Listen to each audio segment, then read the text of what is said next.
fools, I'm just here to devour by sending dudes to the grave and send their family flowers. You claim to be strong, son, we play with power and crush crews to the ground like the trade twin towers. Shit, yeah, and you can come in numbers. I know dudes that will bruise and will bust your buggles, light you up in gasoline and burn your covers. We blood-stained crews, so we blood-stained brothers. We just soldiers of the same struggle, hustlers in the same hustle. I'm a beast, so I feast to maintain muscle, and I'm hungry, gotta eat, so I'm gonna bust you. Always be never weak and always stay above you. Shit, plus the shorties dig, they're flying all the way from Germany to get some. My Pharaoh king, you know, and I'm a Kush god. So like that's how Pharaohsace came about. Like it was more like my boy Dank, shout out to Dank, you know, the 1/3 of B Cartel Africa. Shout out to Dopey, shout out to Remy. I know you part of B Cartel, yeah.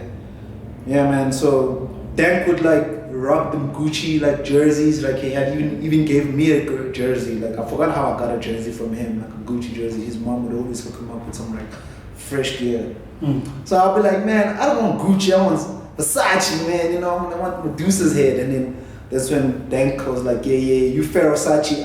And then we called him Gucci Ntwana because he had like a whole lot of Gucci. So Dank's other AK is Gucci Ntwana. Yeah. Gucci Ntwana. Gucci Ntwana. Okay, let's take it back to when you were growing up. Where did you grow up and how was it like for you growing up? Man, I grew up in Johannesburg, Hillbrow. It's the place I call home, even though y'all see me in the burbs and everywhere, or in Soweto and everywhere. But as a rapper, as I feel like the place that's been home to me is Hillbrow. So I grew up in Hillbrow. But I think my first love for hip hop didn't happen in Hillbrow. It happened when I was in grade 1. And you know when holiday season and I was a bad, like I don't know, I was in trouble for something. My mom was mad at me or something, and then she sent me to my cousins for the holiday because I think maybe thought it would be like some form of discipline.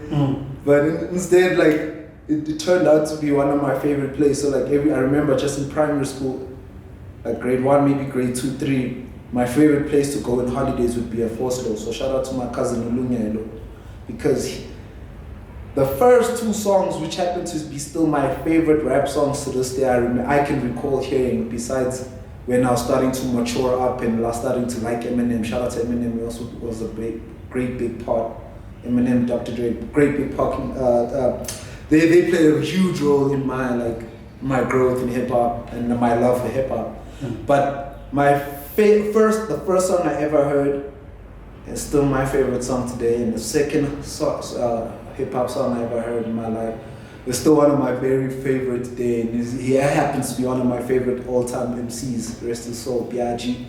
But the first song, my favorite song, shout out to Busta Rhymes.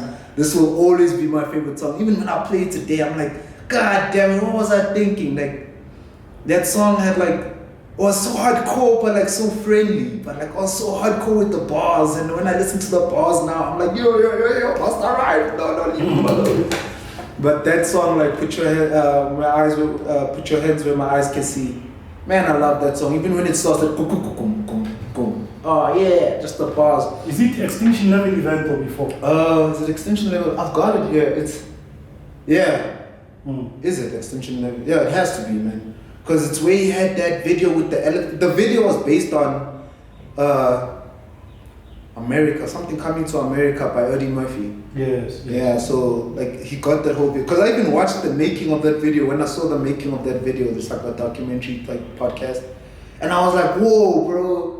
Like a lot of people's favorite song is actually that song. And that's my favorite song of Busta Rhymes. And even how it came to intuition, it happens to be that Diddy told him, you know, you need to ease down with the screaming, you know. Busta Rhymes was rah, rah, rah, you know, rah, rah, like a round dead dragon, you know. And, yeah.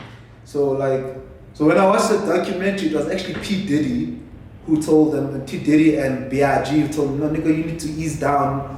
They were kind of joking but telling the truth, and he took that and made that record that I like, which happened to be the first song I remember. I swear to God, that's the first song I heard as a kid. My cousin, they had like those big white speakers in the crib. So like when his parents would go to work, my aunt and my uncle would go to work, in the morning would blast that shit, bro. So I was a dancer. I was a dancer by natural, like by default, man. I always loved dancing thanks to Michael Jackson. But like, yeah, I just remember Busta Rhymes, bro. Like, and it's still one of my favorite songs because the bars on that song. Like, I love Busta. I've been following Busta ever since. Like thanks to Eminem and Dr. Dre and me growing up in my lane of hip hop. But yeah, like, before music, just before music. Before music, man, I think I was always a musical soul because I just remember my house, they would always play music. So I remember Michael Jackson mostly. Every kid knows Michael Jackson, man. But I also remember hearing a lot of Brenda Fassie. My sister was musical. My sister would listen to music. So obviously me being the second born and her being the first born, you obviously like listen to some of the music. So like there was music, but like if you really say it, like first time, like it still always goes back to Busta Rhymes. Because grade 1 got in trouble, holiday time. I just remember being slow. Morning time would blaze the music loud, and it was Busta and P Diddy and. So what does Busta do for you then? What does he make you wanna do? Yeah, it's the spirit. It brings out the inner you, bro. Because you're probably not thinking about production or about rap. It's just the song is so like catchy and it's like boom, boom, boom, boom. When you bump it out, the bass. So it went on. One of my questions is, it brings out the devil in me, bro. What did it do to actually? It enlightened me. Like it made me aware of hip hop. It actually made me more aware of music because as a kid I never really liked music. But like when I say as a kid, all I remember is when I was a kid, I was bumping Michael Jackson, like the songs you'd see on TV, and then Thriller came and we were like, whoa, so scared, what's going on? But the song is so catchy, you know, Thriller. And then I think it's the drums for me, man. Yeah, the drums do something to me inside. Like when you hear that, you know what I mean? Mixed with the 808 that we're using nowadays, you know what I mean? So with that song, I mean, you should go back. Please, everyone, go listen to that song. It's one of my favorite Busta Rhymes songs of all time. Like, I love all of Busta Rhymes' work and P. Diddy and B.I.G., but that song, I didn't mention the second song. So the first song was Busta Rhymes, When My Eyes Could See. I think that's the title, yeah. And the second song was that I'm coming, boom, boom, no, Biggie and P. Diddy. I'm coming. Yeah, mate. Oh, yeah. Who's hot? Who not? Tell me who are. You know that flow, man. Shit, hey, taking me back, man. Bad boy, man. Bad boy, man. Bad boy played a huge part too. I didn't know until now that shit. Bad boy played a huge part in me growing as well. People say I look like Diddy. I don't know. Is that true? People kind of say I look like Diddy. I don't know. But people, especially when I rock a suit, hit some shades. They be like, yo, son, you look like P. Diddy, Puff Daddy. I know what y'all call him now, man. And I know it's Puff, man. I look like P, man, P. Diddy. So I like that. Shout out to P. Diddy, alter ego dad type shit, you know what I mean? Yeah. All right. I wanted to get to your childhood to understand music aside with what was going on. What was feeding the beast? Music, man. Like, what happened is, right, not so long after I came back from my cousin's place after hearing those 2 records. And the funny thing is the record I heard with Biggie and Puff was like a special tape or something. Because it had like this mad remix that you don't see on the one that plays on TV, but they had like some mad percussion. So I also used to love dancing. I think my love for dancing came from Michael Jackson. Yeah. Yeah. Because I had, it don't matter if black or white. Yeah, like I remember I used to dance a lot to that. Smooth Criminal. You've been hit back, you've been smacked back, a smooth criminal. Oh man, I love that song, bro. Yeah. Actually love a whole lot of Michael Jackson's work because, you know, when I started producing, I was anti-sampling because I felt like it's not original. But then as you grow into the sports and music, you realize that even hip hop / even reggae itself was actually built off sampling other people's music. Yeah. So I started sampling. So when you say when I started producing, was it long after the grade 1 life? Kinda, because what happened is even the story to my production is actually really weird. But I was explaining how I got into music, actually, how I loved music. But how I got into production is actually also another totally different story, because it was via PlayStation. I know it's weird, like, so like in PlayStation 1, 2 days, right? There was this thing where we found out about chipping your PlayStation.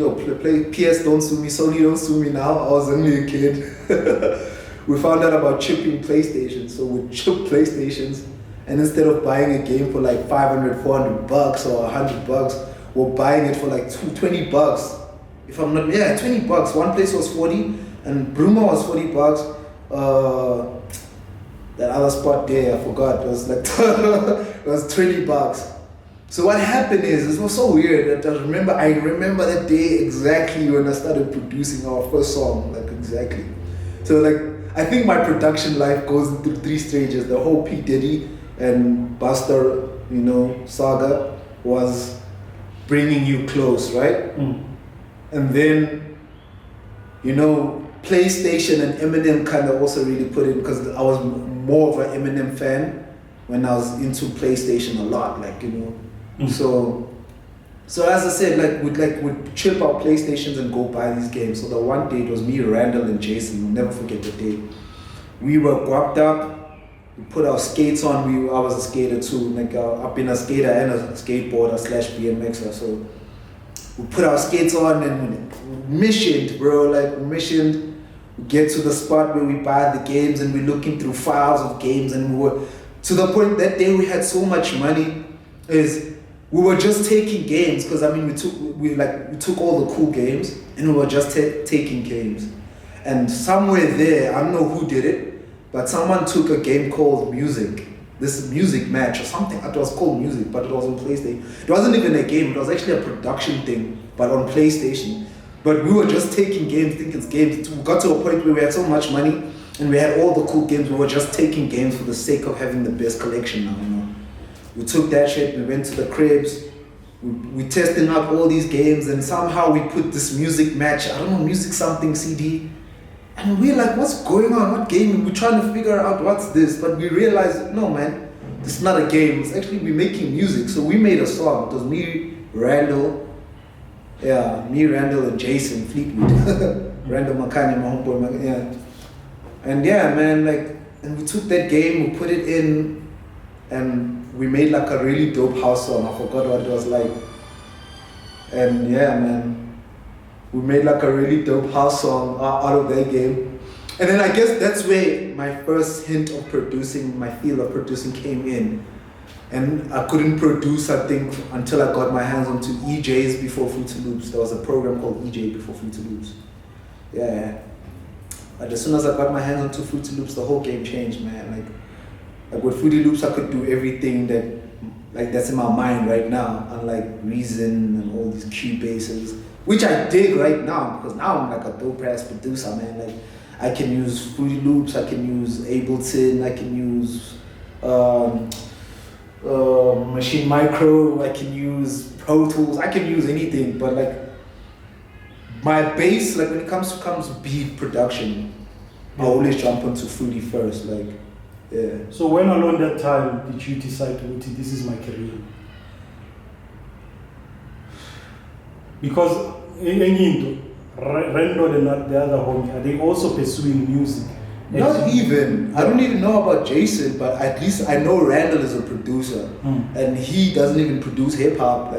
He's Randall also opened up my spectrum when it comes to widened up my spectrum when it comes to music, because like I said, when we first produced the song together, it was a house song, right? And then, we get on with our lives, we meet again. Oh shit, we're into drum and bass now, and I love drum and bass. I remember when drum and bass was a huge, I was always into hip hop. I was just always into hip hop. Dre, Eminem, Snoop Dogg, West Coast. Before we got the Lil Waynes and the Drakes and the Kendrick Lamars and the Coles, I was into the Nas. I would see Nas and Jay-Z, yo man, they're a very sensitive topic when it comes to me as well, I hate. It's like asking me who's your favorite between Drake and J. Cole and Kendrick. Don't ask me that. They're all in their different lanes. They're all my number ones in their lanes. You know what I mean? Yeah. So, like, yeah, when I wanted to produce it, I think it's when I got into mostly Eminem and Dr. Dre. Yeah, when I got to Eminem and Dr. Dre, it was like Eminem spoke with me because I never knew my dad, right? So like, I feel like I had to be a man myself. Like, so even at school, if someone bullied you, cause there's no one to run to talk to. I'm not gonna run to talk to my sister because like a boy bullied me. What's my sister gonna do to the boy? You know what I mean? So Eminem, what I liked about it, he had that similar background, but that's what brought out the beast in me. I won't lie, Eminem brought out the beast in me, dog. So shout out to Eminem. Like, he brought out the life in me because all that anger I had from growing up without a dad, like, he took it out for me. And all I had to do was just like rap along with him, you know what I mean? Yeah, so, but I'd feel the pain and the anger and but like, it's funny, that's why I became an Eminem fan. Never mind the ridiculous, like, the ludicrous raps he can do, man. Like I still say he's one of my favorite MCs. I got a lot of favorite MCs right now. You can't ask me that question. Because there's the Locksmiths, there's the Diabolics, there's the Jeremiah Tricks that I'm into, man. So, but like, Eminem and Dre, man. Okay, when does it shape up to be a career? When does it shape up? Shit, I don't know, dude. It just happens. It's just like, I just want to do this. And at the time, I'm not even thinking the money, but we're seeing the money happen. Okay, I think it really shapes up to be a career when I really get into Jay-Z. So again, shout out to Eminem for helping me really get into Jay-Z, Eminem, and Nas. You know? Because I was always a Nas fan, I just didn't know that his name was Nas. He had that song that like had the Dragon Ball sample that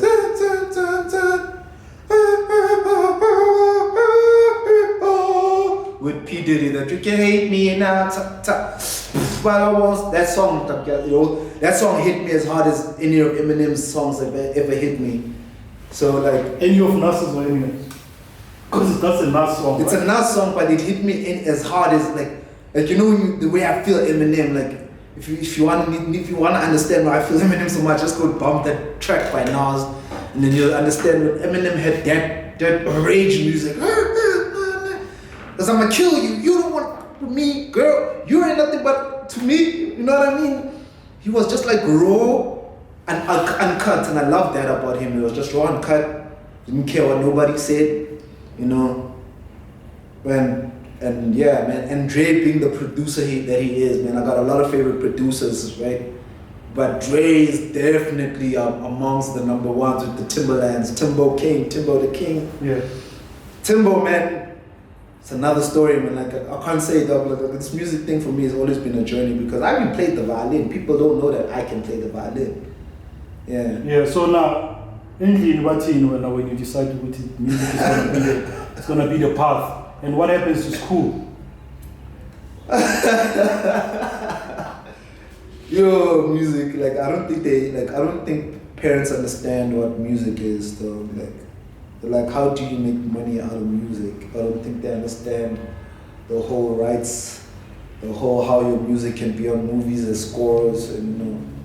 They don't understand why it should take so long. When and they don't understand why it should take so long. They don't understand that we grew up in different backgrounds, you know, and they don't understand that there's a lot of things. I mean, like really, seriously, if everyone could just make a song and put it out right now, then we'd have a lot of whack music out there as well, which we do have, because people can still put it out. But like, if you really, with South Africa, some guy was saying this, man. I forgot what his name. So yeah, if you guys know, you can just comment it on the tweets there and whatever, in the comments.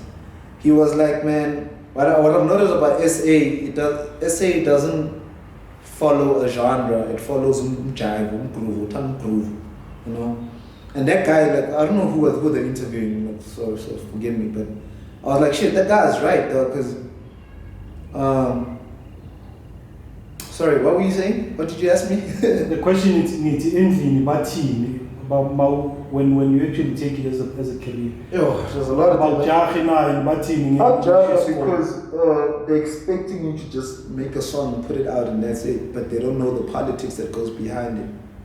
Yeah, but when it takes time, you expect every parent to be anxious because they say, look, we want our son to have a future. And it's even worse when the son is dedicated to it, like as in, I just want to do this, nothing else. I'll give you an example that you'd understand. When Bitcoin came out in 2010, there was a lot of nerds that were just in basements. Yeah, 2009, 2010. Yeah. It's not long ago. Yeah. It's already dominating years. But so these kids are just nerds, in my basement, playing video games. And it's funny because I also heard around, I think I paid attention to Bitcoin around when PlayStation 4 came out, 2013, 14. Exactly. So the example I'm trying to make is those kids right now, they're the billionaires of this world. They're the multi-millionaires of this world. It's so crazy. They caught onto that wave earlier on when nobody gave a damn about even the disruption that was spoken of by the Sagium of Rhodis and other punters, the cryptocurrency. Bitcoin is low, by the way, we should buy it. Yes, but my point is, they cannot understand just like the bankers did not understand cryptocurrency. Mm-hmm. So they want you to go get a 9 to 5 and support the MP. Basically, that's like it. If they don't understand it, it's like people fear what they don't understand. So your parents will fear that my kid want a career, but like, which is understandable, man. This is a tough sport, bro. Like, it's not just you gotta be like hard and you gotta be consistent. You gotta be like, you know, and with all the piolas happening right now. Precisely. You know, you gotta be dope. You gotta be nice. You gotta be social. You gotta be out there. You know what I mean? But like, internet has kind of helped us. Like, you know, like people are telling me to get onto TikTok. I'm still not on TikTok. But I secured my name on TikTok so nobody uses my name, bro. Like, yeah, man, like, it's so it gets frustrating. It gets frustrating because even the industry standards will also change alongside the ride, you know what I mean? Genres, and like I said, like someone said, like genres change. Like there was a time when trap was taking over, I was a bit like at ease because I'm like, at least, whoa. Like everybody's into hip hop now, and then now it's piano taking over, which I'm still not mad at. I'm happy because RSA is on the map now, the music. You know what I mean? Yeah. So it makes it easier for us as well. No, but our music has been on the map. But it's been on the map. That's what I tell people. I'm like, guys, you know, but and shout out to Hima Sekela, by the way. About Dennis Smith, like Mambazo. Busima Hlasela, Brenda Fassi, yeah, they've been putting South African music on there. So you can go on the map, you must I mean, all you can think about, just remember everybody knows Simba the Lion King, bro. Who doesn't know that? You know, come on, man, that's African, dog. So it's not about the new wave, it's about you finding your spot or maybe even getting lucky. I don't even think that. I think it's just about finding your wave and then your originality within the wave. I don't know if that was answered properly. Like, it makes sense. Because like right now, people want to say, for example, let's say AK and Cash, but they want to say, no, there's niggas who critique that music. And I'm like, but bro, but that's how music was, like most music was built on that anyway, which is like, Beats and pieces from somewhere. So I'm not gonna be mad for hearing AKA split a Nas line. For if anything, for me, I'm gonna be happy because oh shit, he listens to Nas because that's a Nas line, and he's shouting out to Nas. You know, he's paying homage, but bringing people closer to hip hop, Mzansi style. You know what I mean? And same with Casper, man. I like the moves that Casper is making, man. I love the moves that Aries. And the music Aries is making, I love the moves that Nasty C is making, man. Shout out to all the new cats, all those Stogie T. Stogie T, before even we knew who Stogie is, if you take me back to T from the V, man. I know T from the V was I think that's one of the things that had me inspired was T from the V. Because that was the only underground rapper I knew was touring Europe. T from the V, bro. So let's take you out of music, let's take you out of entertainment and push you somewhere in the world, in the industries. Where would you be? If it wasn't Where could music. you be? Yeah. And man, I think I'd be either UFC fight champion, lightweight, featherweight champion right now. Lightweight, featherweight, middleweight, bantamweight. Yeah, those are the 4 weight classes I can. You wanna leave the entertainment just to go get smacked in some octagon? Hey man, that's how. Look, if it's not music or playing games or being with someone I'm really into, like I love, if it's not any of the three, hey, the other thing that gives me a rush is being in that moment of like, whether it's box. I've never done boxing, but I know boxers go through as much punishment as we go through. So I respect everybody in combat sports. I love combat sports. So like, if it wasn't for music, maybe I'd be full on into that. Who is your guy right now in MMA or There's a sports? lot. Easy, Israel Adesanya, MVP, Michael Venom Page. There's a lot.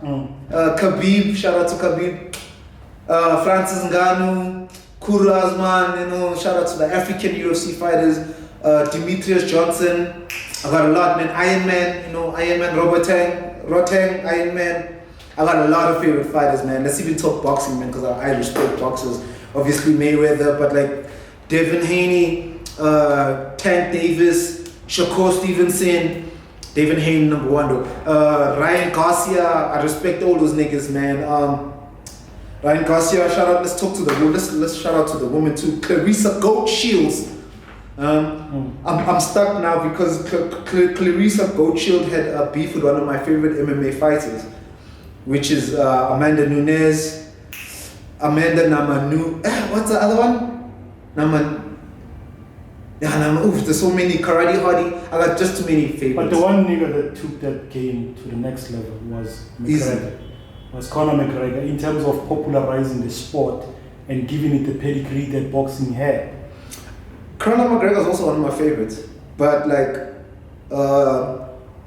it comes back to that where, you know, when you're too cocky and the life humbles you.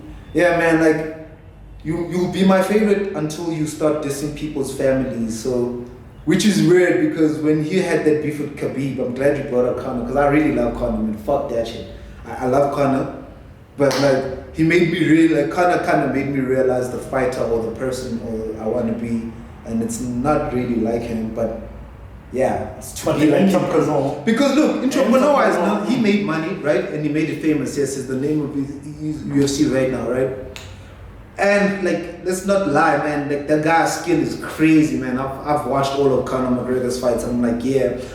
I was chanting Conor McGregor, but on the night with Khabib, I was chanting Khabib because I was like, no, man, don't be dissing people's religion. Like, I'm not a very religious person myself because I believe that we should all be united. Kiss and hug. Yeah, man, sure, kiss and hug. And I believe religion has caused wars there and there. It does cause differences there and there. But I'm not going to be against him for that. He's a great fighter, and I'm with him. I'm with Conor, but I'm more with the likes of Khabib and the Israel Adesanya. I love the humble guys who remind me of myself. Yeah. Before we started this interview here, you said Kasi rap is one of the best genres or the sub-genres of hip hop.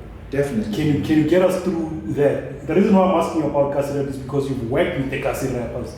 You've been M-Day, you've been S01, you've recorded a lot of artists, yes, but you've also recorded Kasi rappers and you've seen them. You know, there's that thing in which you see something but you just hate.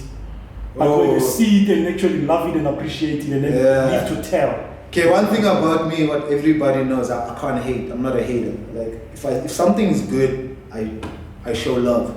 That's why I've been able to chill with, like, be the only rapper cat chilling with house DJs, deep house DJs, because even that music inspires me. So with me, it's like, there's only a thin line between genres and music. It's either it's good or not.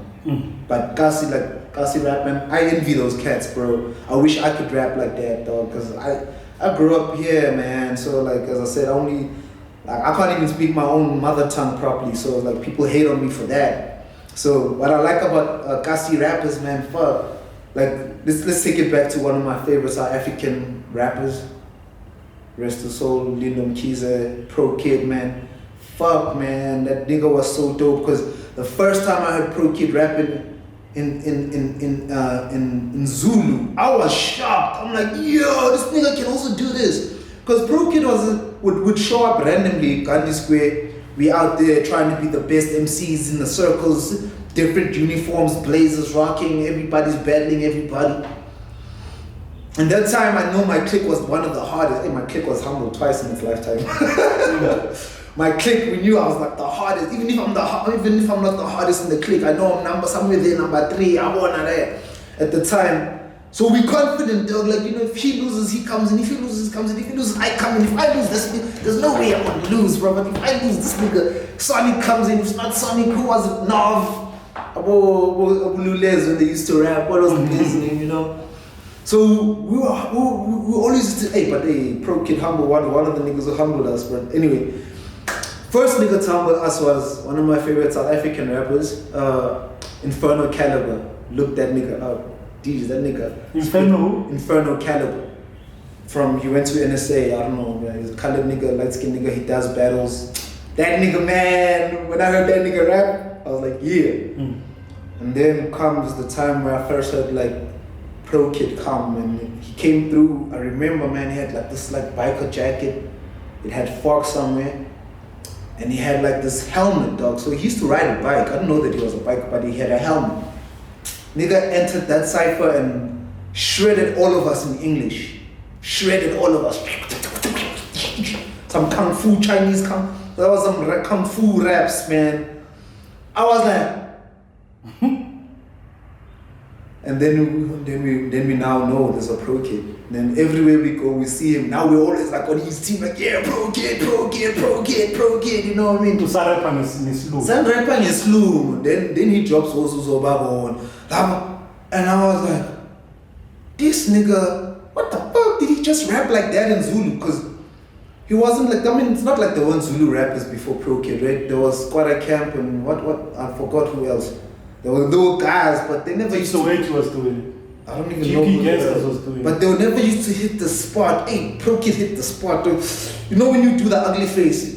There's a thing we call the ugly faces. Every rapper does the ugly face when they hear a beat that touches. Ooh, or when you hear a punchline, you're like, oh, you gotta do the ugly face. If you don't do the ugly face, you ain't a hard beat to start with. You know what I mean? So Pro Kid, dog, like I said, when he came on the battle the first day, Gandhi Square, dog, he was shredding us, no, but there was no hate. There was less like, who's this? Yeah, he was so dope.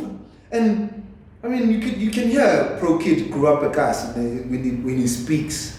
You can hear that, right? But the bars and the intricacy was there, dog. The words I never heard before, I heard from that nigga, you know what I mean? So shout out to Pro. Like Pro Kid made me love like South African raps. So your experience working with the Kasi rappers, who stands out from that time? So Gary will stand out like someone you might not know. I hope you get to meet him. Hopefully we'll go to Mdeni and look for him. I mean, I met a lot of dope niggas in Mdeni, but the one nigga who stands out to me, shout out to my nigga Safo K. Like, I don't know if it's Safo K, but he says Safo, but like, I think the full name was Safo K, man. That nigga made me take out my pen and start writing in vernac, dog. Like, we can play you a song right now, like, where it's me, Safo, and my homeboy TP Toe, right? And man, Safo, man, shit, dog, I love that nigga, I know homo, bro. Yeah. That nigga was just versatile, dog. Like, that nigga can rap bars, that nigga can sing, but he makes you feel it. It's on some conscious rap shit in vernac. So like I said, that's why I say I envy you niggas who can rap in vernac, because y'all are dope, man. Even Nasty C did that recently. I was like, oh no! Yeah. You can't have the whole throne. Nasty C did that. You can hear yourself, people can hear you. It's man, Nasty C so dope when he does that cries. Yo. And then Umshini, who's Umshini? Oh, Umshini, man, another dope nigga. Umshini, I say, dog. What is it about Umshini? Filikwan was saying the same thing about Umshini. Hey man, I don't know, dog. He's just got that thing, dog. Like, he's nice, dog. He's got that thing I liked in Pro Kid. That's why I fucks with him. Yeah, it's hard, dog. Like, yeah. And he's versatile. At the same time, I feel like because of Mshini SA, yeah? Shout out my nigga, I hope you see this. Mshini SA, that nigga dope, dog. Like, that nigga, he's like, for me, was the new age pro kid. Slash, cause he can do trap and everything we into, you know what I mean? Hey, but he's just nice, man. Even his whole persona, dog, was nice.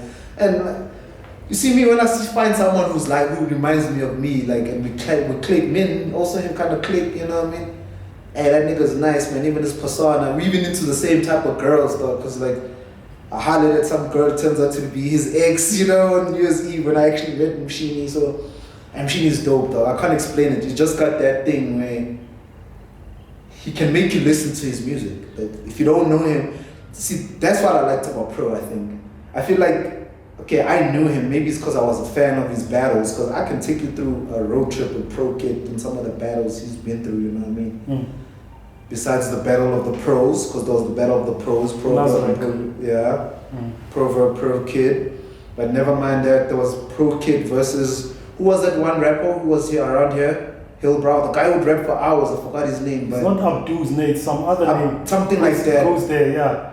Abdu something like that name. Yeah, when YFM was still at Troyville. Yeah, see, that whoever that nigga was.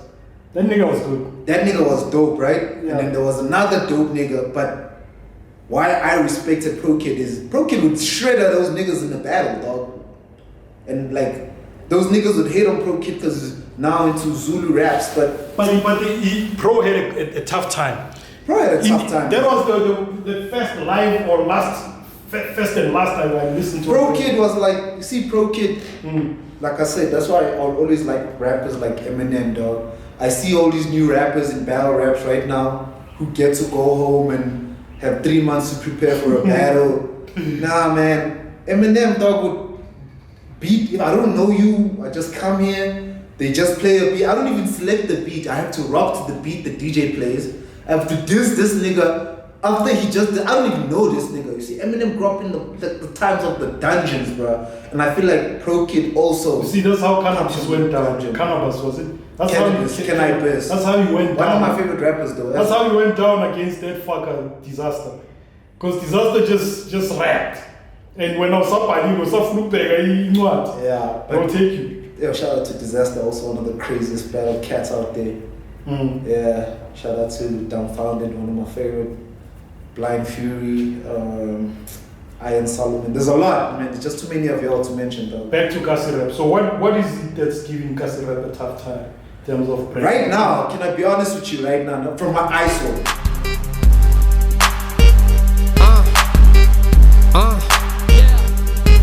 You know how I roll, man. It's Young Sammy. Alphabetical order. Let's go. Young Sam, yep, alphabetical order. I'm a young hustler, like a brain disorder. I'm the only reason I'm disturbing your shoulder. I'm a baller, and yes, I'm a straight like a ruler. And yes, I got a nice 6-pack in the cooler. And yes, I got more gold than your jeweler. I am so hot, definition of